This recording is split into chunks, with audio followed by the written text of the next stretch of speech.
Hey everyone, finished reading the next issue of Ranger Academy, issue 9. Sage and Lindy run to find Sage, but miss her. Sage blames herself for Tula leaving, and Lindy tries to reassure her. Lindy then does the idiot sandwich thing to Sage.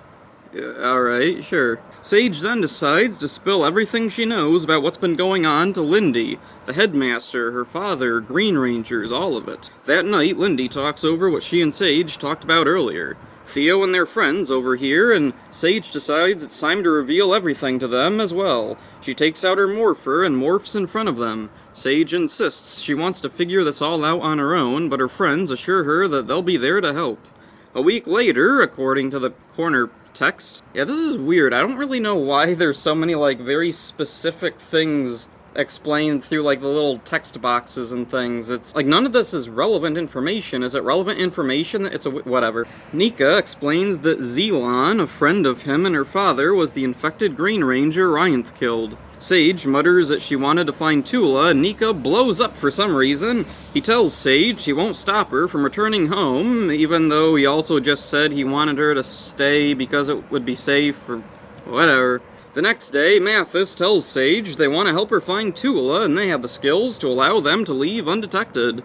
We get 2 pages of Sage's friends sparring and accidentally setting a wall on fire. Alrighty, moving on. A bunch of students are freaking out about something, I don't know what. The extremely vague implication is that it's something Mathis did to create a distraction so they could leave with Sage, but there's no indication of what they did.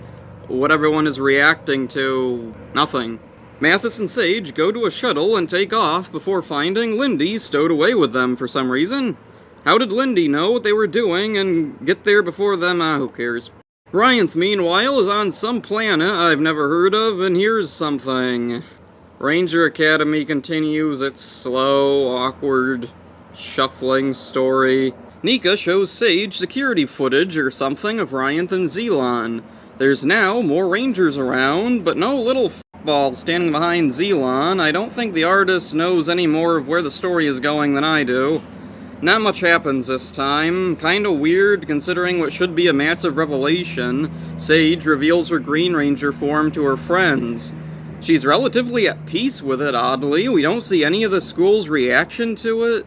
Things apparently just go along as normal. Even though the entire comic has been, building up to some big thing about Green Rangers being forbidden, but now it's just whatever. It's a thing that happened, who cares? Dark Spectre broke in last issue, but now no one cares, despite the previous issues, again, building up Dark Spectre like he was gonna be some kind of big deal, but now he just isn't, I guess. The comic seems to go out of its way to remain as dull and uneventful as possible. Maybe last issue was a fluke, or the writers thought it just had way too much action and we needed to slow down. All that happens in this issue is Sage revealing to her friends that she's a Green Ranger, and her and Mathis stealing a shuttle, and Lindy stowing away. The whole scene with Nika, I'm guessing, is just to establish he knows where Sage is going so he can show up later. Ryanth gets a page that tells me nothing. I already know he left his home to look for Sage, so this doesn't provide any new or useful information. So yeah, Ranger Academy puffs along for some reason. The main comic Boom has been publishing got a rushed out of nowhere end recently.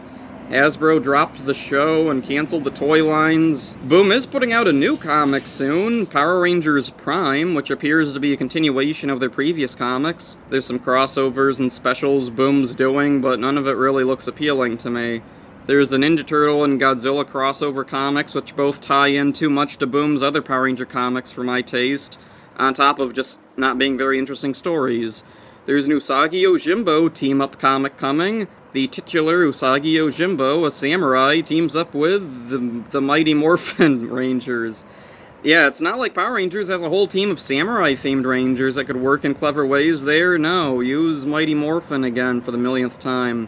There's also Infinity Force, where a Power Rangers fan teams up with a bunch of random weirdos to battle Poisandra. Alright. Preview pages, though, have not been promising. There's also an anthology one-shot I don't know much about yet. Doug Sloan is writing a book about his experience on Power Rangers, not sure when that's coming out. There's a new mobile game out. Yeah, Power Rangers is in a weird place right now, mostly because of Hasbro's massive incompetence that makes Disney look like a loving parent by comparison.